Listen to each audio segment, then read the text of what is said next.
नमस्कार, स्वागत है आपका जोहार झारखंड के इस बुलेटिन में। आपके साथ मैं हूं सोनाली सिंह। बुलेटिन की शुरुआत करेंगे बड़ी खबर के साथ। बड़ी खबर लोहरदगा से, जहां पर भारी मात्रा में विस्फोटक सामग्री बरामद की गई है। 2-2 किलो के 6 टिफिन बम भी बरामद किए गए हैं। 40 पीस एमसील के पैकेट बरामद किए गए हैं। इसके अलावा 2 बंडल तार, 421 कारतूस भी यहां पर बरामद की गई है। सिरंगदांग के जुर्नी और गुनी जंगल में सुरक्षा बलों को यह बड़ी सफलता मिली है। सर्च ऑपरेशन के दौरान विस्फोटक मिला है। तो बड़ी खबर, बड़ी जानकारी लोहरदगा से, जहां पर सुरक्षा बलों को नुकसान पहुंचाने के लिए नक्सलियों ने आईडी बम लगा रखे थे, लेकिन सुरक्षा बलों को यहां पर बड़ी कामयाबी मिली है। 40 पीस एमसील के पैकेट बरामद किए गए हैं। 2 बंडल तार, 421 कारतूस भी यहां पर बरामद किए गए। सिरंगदांग के जुर्नी और गुनी जंगल में सुरक्षा बलों को यह बड़ी सफलता मिली है। लोहरदगा जिला में आज सुरक्षा बलों और पुलिस बल को भारी सफलता हाथ लगी है। भाकपा माओवादी के खिलाफ चलाए गए सर्च अभियान में सिरंगदाग थाना क्षेत्र अंतर्गत जुर्नी, गुनी और चपाल के जंगलों में सुरक्षा बल सर्च अभियान चला रही थी, जिसमें नक्सलियों द्वारा छुपाए गए विस्फोटक को बरामद की गई है। यह विस्फोटक भारी मात्रा में थी और यह नक्सली किसी बड़े घटना को अंजाम देने के फिराक में थे, जिसे आज पुलिस ने बरामद किया है। जिनमें से 6 प्रेशर आईडी है, जो कि एक 2-2 केजी के हैं, 421 जिंदा कारतूस है और 2 बंडल तार हैं, 40 पैकेट एमसील के पैकेट हैं, जिसकी पुष्टि लोहरदगा पुलिस अधीक्षक आर राम कुमार ने कर दी है और इसके लिए कल प्रेस कॉन्फ्रेंस कर इसकी विस्तृत जानकारी दी जाएगी।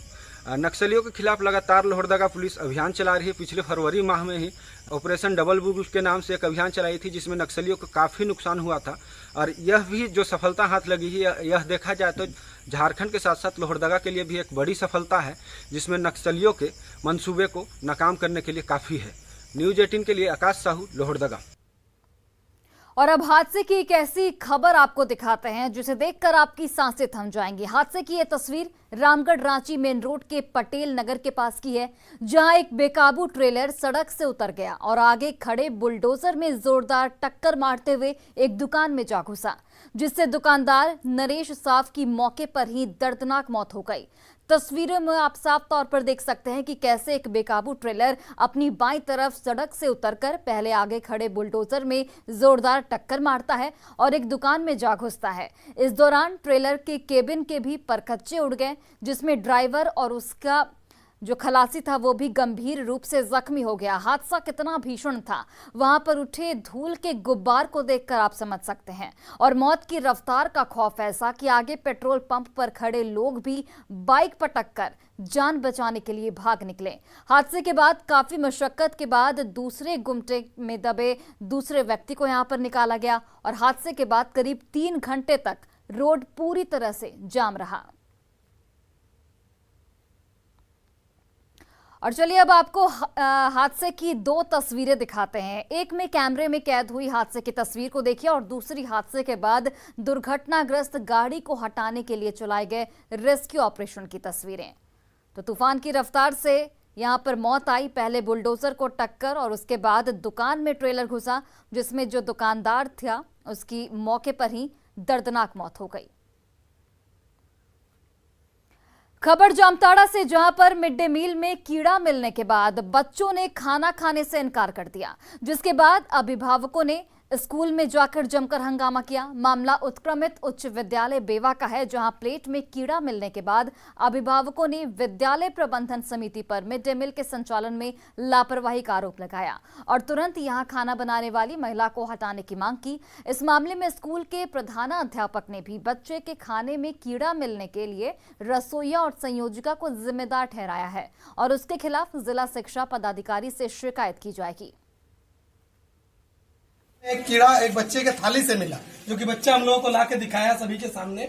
जब टीचर से बोला जा रहा है तो उन लोगों का जवाब है जो खाना बनाती है कि कोई इसमें डाल दिया होगा। और ये खाने के मामले में हमारा एक ही निर्णय है कि जो खाना बनाती है उनको बदला जाए, क्योंकि वो उनका परिवेश है, आप देख सकते हैं जाके इतनी गंदगी से वो लोग रहती है कि ये खाना तो जायज है कि ऐसे। और ये खाना अगर ये लोग खिला रही है बच्चों को तो एक बार खुद भी खा के देखें। और साहिबगंज में शातिर चोरों ने एक मोबाइल दुकान से करीब 30 लाख के मोबाइल की चोरी कर ली। घटना नगर थाना क्षेत्र के कॉलेज रोड के पास की है, जहां पर होटल चाणक्य के सामने स्थित मां भवानी स्टोर में अपराधियों ने बीती रात दुकान के सीसीटीवी कैमरे का केबल काटकर 60 महंगे मोबाइल उड़ा ले गए। दुकानदार रात के 10 बजे ही दुकान बंद कर घर चला गया था। सुबह 7 बजे जब दुकान खोलने वो पहुंचा तो शटर का ताला टूटा हुआ था, जिसके बाद उसने पुलिस को इसकी सूचना दी। पुलिस अब इस पूरे मामले की जांच में जुट गई है। मेरी दुकान में रात में चोरी हो गई है 2:30 में। अच्छा। हाँ, शटर काट के चोरों ने चोरी कर लिया है। अच्छा, कितने का लगता है सामान गया होगा? 40 से 50 लाख का सैमसंग का फ़ोन, स्मार्टफोन प्रीमियम फ़ोन था वो, वन प्लस का, फिर रियलमी, MI, वीवो, सारे फ़ोन लेके चले गए। तो कब पता चला आपको कि चोरी? सुबह मॉर्निंग में पता चला था।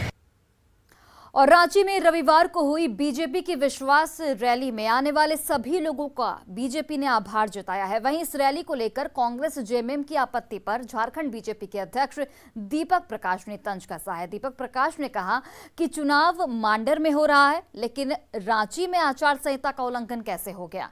जेएमएम कांग्रेस नेताओं के चुनाव आयोग में जाने पर दीपक प्रकाश ने हैरानी जाहिर की। दीपक प्रकाश ने कहा कि जहां पर नगर निगम राजधानी हो वहां आचार संहिता लागू नहीं होता है और सिर्फ विधानसभा चुनाव क्षेत्र में भी ही आचार संहिता लागू होता है। क्योंकि मांडर का चुनाव है, इसी जिले में चुनाव हो रहा है और भारतीय जनता पार्टी के राष्ट्रीय अध्यक्ष यहां पर आ करके चुनाव आचार संहिता को उल्लंघन। अरे भाई पढ़िए, थोड़ा मॉडल कोड ऑफ कंडक्ट को तो पढ़िए, उसके संशोधनों को भी पढ़िए, और नहीं पढ़ सकते तो राजनीति से में आरोप लगाने का जो आपकी परंपरा है उससे थोड़ा परहेज कीजिए। झारखंड के मुख्यमंत्री हेमंत सोरेन कल गुमला दौरे पर रहेंगे, जहां वे अल्बर्ट एक्का स्टेडियम में सर्वजन पेंशन योजना की शुरुआत करेंगे।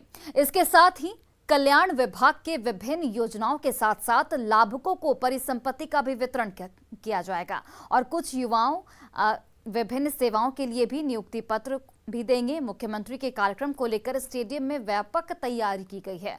सुरक्षा के भी पुख्ता इंतजाम किए गए हैं।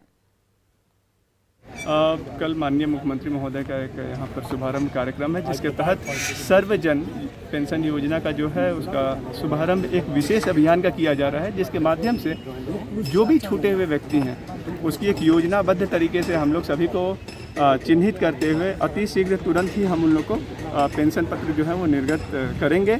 और हम चाहते हैं कि पब्लिक यहाँ है किसी तरह का असहजता महसूस नहीं करे। ट्रैफिक का हम लोग बढ़िया प्लान तैयार किए हैं, जिसमें किसी भी ट्रैफिक में किसी को दिक्कत नहीं होनी चाहिए। और हम लोग यहाँ पे सभी जितने हाई राइज बिल्डिंग हैं उनको भी सेंसस कर लिए हैं, उनकी भी चेकिंग की जा रही है। पार्किंग का बढ़िया इंतजाम है और DFMD लगेंगे गेट पे, जिससे फ्रिस्किंग होकर सभी को लॉक करेंगे हम लोग।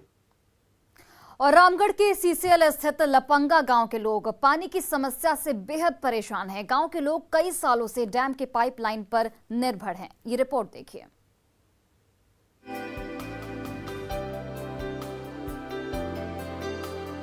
रामगढ़ के इस गांव में हर दिन ऐसे ही डिब्बों का बाजार सजता है, या यूं कहिए कि मुसीबतों की भरमार नजर आती है।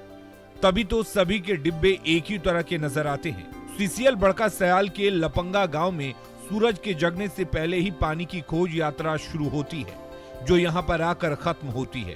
कोई साइकिल से पहुंचता है तो कोई बाइक लेकर आता है, क्योंकि गांव में पानी का कोई दूसरा साधन नहीं है। 4 बजे से इसी तरह यहाँ पर लोगों की भीड़ लगती है और जो पतरातू डैम का पाइपलाइन से लीकेज है वहाँ पर पानी लेने के लिए आते हैं। लगभग आधा किलोमीटर की दूरी तय करके लोग यहाँ पहुँचते हैं और पानी जमा करते हैं। वो तो एहसान मानिए पतरातू डैम की बेपरवाह सिस्टम का कि पाइपलाइन में लीकेज ही लपंगा गांव के लिए वरदान साबित हो रही है, जिससे लोगों को पीने का पानी मिल जा रहा है और विलासिता के लिए कभी कभी नहा भी लेते हैं। सोचिए, पतरातू डैम का सिस्टम दुरुस्त होता तो शायद इनके नसीब में भी जंगल और गंदे नदी नालों का ही पानी होता। लपंगा ग्राम में यहाँ पानी की बहुत समस्या है। 4 बजे सुबह से ही यहाँ पे पानी की लाइन लगी होती है। पतरातू डैम से जो पानी आता है उसी को पीते हैं हम। रोज सुबह 4 बजे से लाइन लगाते हैं। अभी थोड़ा कम है, नहीं तो सुबह टाइम तो। ये समस्या कब से है यहाँ पर? ये समस्या तो करीब वही 30-35 साल से 35 साल से ऐसे ही पानी के लिए दिक्कत जी। तो 30 से 35 साल से लोग यहाँ बूंद बूंद पानी के लिए मोहताज हैं। यानी जिन आदिवासियों की दशा और दिशा बदलने के नाम पर 22 साल पहले अलग झारखंड का निर्माण हुआ, उस झारखंड में भी इनको पानी पिलाने में सरकार के पसीने छूट रहे हैं। नतीजा ये भीषण गर्मी में खून जलाकर प्यास बुझाने का इंतजाम करते हैं। आप समझ सकते हैं यहाँ पर ग्रामीण जो है पानी के लिए, बूंद बूंद पानी के लिए इस भीषण गर्मी में परेशान है। यह पानी जो पतरातू डैम से जाता है उसके लीकेज पे ये पूरी आबादी हजारों की निर्भर है। ऐसे में यहाँ के लोगों का पानी के समस्या के बारे में समझा जा सकता है कि किस तरह का इन्हें पानी के लिए परेशानियों का सामना करना पड़ता है। जावेद खान, न्यूज़ 18, रामगढ़। रांची स्थित प्रदेश कार्यालय में कांग्रेस राज्य समन्वय समिति की बैठक हुई। इस बैठक में मांडर उपचुनाव 11 जून से जिला स्तर पर नव संकल्प कार्यशाला और 9 अगस्त से 14 अगस्त तक पदयात्रा के मुद्दे पर रणनीति बनाई गई। कांग्रेस ने शिल्पी नेहा तिर्की की जीत सुनिश्चित करने के लिए 432 बूथ तक पहुंचने का लक्ष्य निर्धारित किया है। 10-10 बूथों की कमेटी बनाने का फैसला लिया गया है। साथ ही पार्टी के विधायक, सांसद और मंत्रियों को अलग अलग जिम्मेदारी सौंपी जा रही है। चुनाव को लेकर बहुत जल्द वॉर रूम की भी योजना बनाई गई है। सबसे पहले कि जो मांडर में चुनाव हमारी बिटिया लड़ रही है, शिल्पी नेहा तिर्की, उसके लिए कैसे हम लोगों को वार रूम से लेकर के प्रखंड पंचायतों तक सबकी जिम्मेदारी लगानी है। और झारखंड मंत्रालय में कांग्रेस ग्रामीण विकास विभाग की समीक्षा बैठक हुई। समीक्षा बैठक में विभागीय मंत्री आलमगीर आलम, ग्रामीण विकास विभाग के सचिव सहित मनरेगा और JSLPS के अधिकारी मौजूद रहे। समीक्षा बैठक के बाद विभागीय मंत्री आलमगीर आलम ने कहा कि मनरेगा कर्मियों का मानदेय बढ़ाने की जरूरत है और इस मुद्दे पर चर्चा हुई है। मनरेगा का जो कर्मी है उनका मानदेय बहुत कम है, बहुत दिनों से वो लगातार लोग प्रयास कर रहा है। उसमें 2 सेक्शन है, एक अपर ग्रेड, एक लोअर। वो जो कंप्यूटर, जो लोअर सेक्शन कंप्यूटर है और भी दूसरे लोग हैं, उसका वेतनमान आज के दिन में बहुत ही कम था। उसको एक हम लोग निर्णय लिए कि उसका एक जो हैंडसम अमाउंट हो ताकि उसका परिवार ठीक से चल पाए। 1553 जो है वैकेंसीज खाली है, उसका विलम्ब जो है भरा जाए ताकि काज में कोई हानि नहीं हो, गति दिया जा सकता है। जो वैकेंसी है उसको पूर्ण कर लिया जाए। जमशेदपुर पूर्वी से विधायक सरयू राय ने धनबाद में कतरी नदी का निरीक्षण किया और नदी की स्थिति पर गहरी नाराजगी जाहिर की। सरयू राय देवनंद दामोदर नद समीक्षा यात्रा पर पहुंचे थे, जहां कतरास में कतरी नदी का निरीक्षण किया गया। इस दौरान नदी में गंदगी देखकर वो काफी आहत हुए और जांच के लिए पानी का सैंपल भी लिया। नदी किनारे बड़ी संख्या में लोगों ने अतिक्रमण कर घर भी बना लिया है। वहीं विस्तारीकरण की वजह से आउटसोर्सिंग माइंस नदी क्षेत्र तक पहुंच गया है। बड़े पैमाने पर कारखानों से भी कचरा इस नदी में डाला जा रहा है। सरयू राय ने कहा कि अगर यही सिलसिला चलता रहा तो आने वाले दिनों में 15 से 20 सालों में शहर भी खत्म हो जाएगा।